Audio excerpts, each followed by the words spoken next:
Welcome back to a brand new video. I'm going to interject a lot in this video because I did a very poor job of explaining it while I was there on camera and all that. So let's get into this. Okay, well today's a good day. All the wood that I'm standing on right now is the first shipment for our house. And today we're getting another shipment.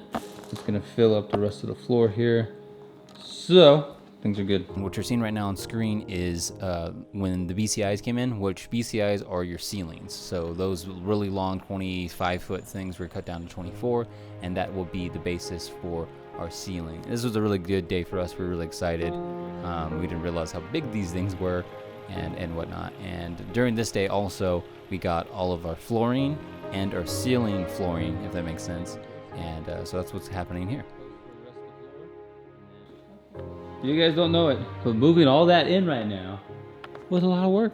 Okay, for some explanation, we had to move all the wood inside because we saw on the forecast that there was going to be rain. When the guy dropped it all off, we left it all outside. We thought it'd be fine, but then we need to move it all inside.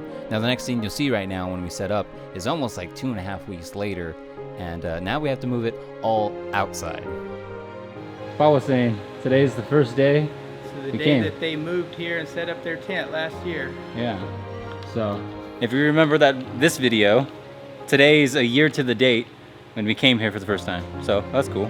Would you look at that? We got rid of all the wood, and now it looks good. I'm gonna pull up these boards so I can see the post, and then I can start lining the posts across here, and we can get those posts in today, put the concrete in, and then we can start hanging the rim joists. So the rim joists go this way, and then do the hangers, throw the insulation, and then we can cover it up. And we have our extra 24 feet. Okay, now we're off to digging posts, as you can see. Oh, it's digging. Concrete time! Oh, keep you all posted. We got the post in, we dug the holes, we tore off the stuff, cleaned everything out. We're good. Concrete. Let's do it.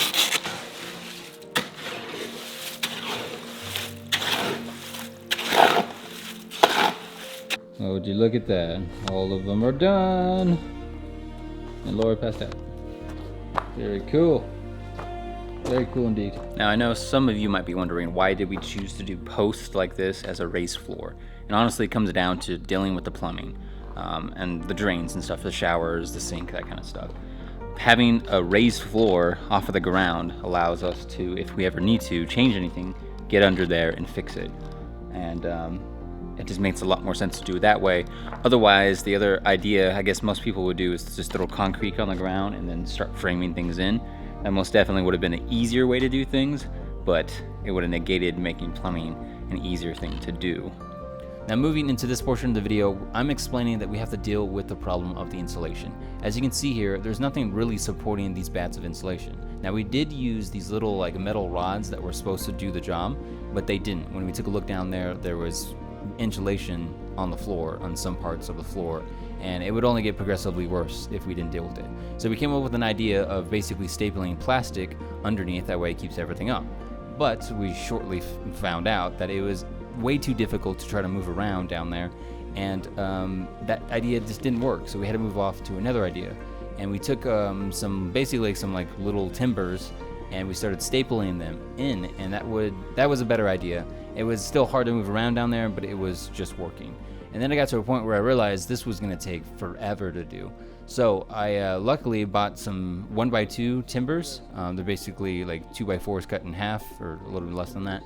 And they're 8 feet long. So all I had to do is go down there like 9 times to cover the floor and basically to screw them in. Now it was still really difficult to move down there, but it was a much easier job, and I got a lot more distance covered than the other idea of just stapling in the other little timbers. So that's where we are with this. This took us like 3 or 4 days, or it took me 3 or 4 days to be down there dealing with it, and it was terrible, and I never want to do it again, and I don't want to talk about it anymore.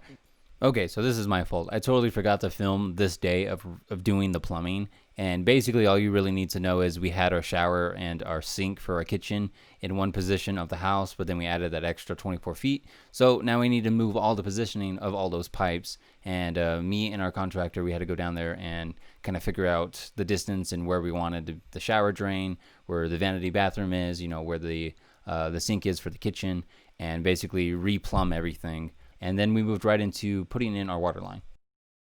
Welcome back. I think I was telling you guys that we're digging a trench, this big hole here. It's a lot, I'm not gonna lie. So I was showing you guys this yesterday. We're digging this big hole 3 feet deep because we're gonna remove this spigot and we're gonna tie into the water at the bottom and run it into the house so it doesn't freeze in the winter. You see over here where these lines are, that'll be the wall. So we need to go in about a foot or so into the wall so that that water pipe doesn't freeze in the winter. And then it'll be insulated in the wall and everything, and it can run throughout the house. Yeah, lots of stuff. Almost done here. We're gonna go grab a pipe and probably lay it in, make sure it's good, and then put an elbow on it, come up, and then fill this dirt back into the hole. And it should be good. I have to tell you guys, but we put that pipe in, got it laying flat. It's coming up over here. Now we're filling in the hole. Sorry for not filming that part. Laura is our professional compactor. Very good, very good. They're looking good, looking good. So we'll never know it, but there was a hole there. Now it's gone. The spigot's gone. Excuse that noise. It's coming up over here. Yeah. So what is happening here? We're putting in the floor. So they're gonna glue down stuff, and then we're gonna throw the sheet in, and then we'll put some screws into it, and it'll be done. We just do that 15 times, and then we're totally good, and we'll have this all closed in. So this is a new day. As you've noticed, each step that we have done has actually been a different day, but this one in particular, we were putting up our very first wall. So me, Pops, and a contractor, we had to go out there and cut some things, get things lined up and outlined, and we put up our very first wall. And this will be for the utility room. That'll be for like where the washer and dryer, the water heater, some shelving, that kind of stuff is all going to be. But first wall up, and it was a lot of work, and it was a lot of fun, and it's really cool to see finally the outlining of this house. Okay, so this is really cool. I didn't explain it very well, but these two 2x4s that he's having drilled together or stuck together, he's outlining the top and bottom of all the walls, and then he's laying down where all of the support beams will be, and where the door frame and all that kind of stuff. That way they're exactly perfect, and we don't have to like guess about it later. Okay, as you guys can guess, this is a brand new day, and we're working on the rest of the walls. It was just me and Pops, but as I was talking about earlier, our contractor John, he laid out everything on those 2x4s earlier, so all we needed to do was cut it to size, get it nailed in and put up, and basically just in the right place. That way we can square everything later. And me and Pops did the entire rest of all the walls in one day, just me and him, and it was fun. It was a lot of work. We did make one mistake, but that wasn't our fault. I think I talk about it, but basically we needed to put in another 2x4 for one of the supporting walls so we can have something to grab hold to, and it was on the wrong side. All in all, though, this was really cool. Little quick thing, our chop saw wasn't on the ground the entire time. Just when we first started, and then we actually brought in 2 sawhorses and set it up a lot higher. But yeah, so we weren't cutting wood like down there the entire time. Now, with many days of hard work, we got all of those walls up, as I just finished up saying to you guys, and it looks really good. Now, I know I didn't show Laura a whole lot in this video, but she was here every step of the way. Please don't get me wrong. I did a very poor job, as I said, of filming this entire video, so I missed parts of that, but she was here working. She helped us cut, she helped frame, she helped nail things down, she got into there. She's the one that did all the insulation for the extra 24 feet while I worked on the other ones that we had to repair. It has been a team effort, not only for me and her, but everybody in the family. You have all helped in getting this far. So the next question you might be having is, well, what is next for us? The ceiling is really next. And after the ceiling, then we can work on our wiring, then we can work on our insulation, then we can work on the drywall. And at that stage, it'll just feel like a house. It'll feel livable, and it would be suitable to be living in. But to get there is, I guess, it's gonna be a long road, I'm not gonna lie. To get this far, it has been a long road with finances and everything what COVID has done to not only us as a ministry, but things in the sense of being able to work. It's kind of slowed us down. We've questioned ourselves the whole time, even about, is this something we should be doing? And every step of the way, the Lord has kind of just been leading us, saying that, yes, this is exactly what we should be investing our time in outside of when we are doing all of our ministry work and everything. And it's kind of funny, we had one day where we just absolutely needed to buy a nail gun, because without a nail gun, doing this with hammer and nail, it would take forever to do all these frames.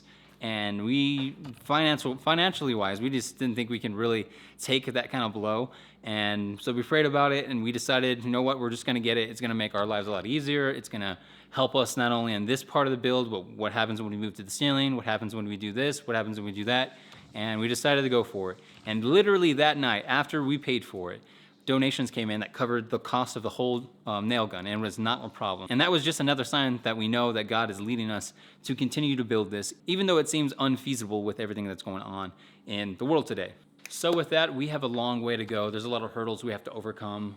Of course, this is a very financial, difficult thing to do. We still have at least $10,000 to put into this house where we can get like septic tanks and the water. I mean, we have water and stuff, but to buy a tank, run all the piping, we have to buy all the electrical stuff. We need to buy windows. We need other furniture and appliances. Which reminds me, just the other day, our washer and dryer was given to us. It was donated to us from a friend of ours that lived here in town. She just moved into a house and decided to take out those washer and dryers that were there and just give it to us for free.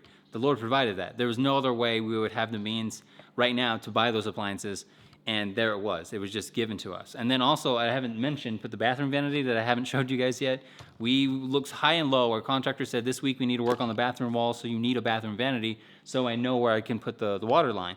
And we looked all week, and nothing. 8 days later, I was looking online, and somebody was selling this bathroom vanity for $45. Every other thing I looked at was almost $400 to $500. Even if I found like a used one, which I have been looking on Facebook and Marketplace and all that kind of stuff, it was still, people were asking like $200, $250. And I was like, wow, we don't have the means to do that. And then boom, I found something like this. I was the first person to respond. They were so nice, and it is really beautiful. It's the best looking vanity I've seen, outside of all the costly ones that I've seen, either if you buy new or even used. So that was a beautiful blessing. There's so many things I can tell you, but the Lord is continuing with us. And even though it seems like it's not possible to be doing what we're doing, every step of the way is progress. And every time we see that progress, it just like, it helps us, it reamps us up to know that, someday soon we can have a space of our own, not only to be a married couple and really like come together, but even just for our work's sake. It's hard,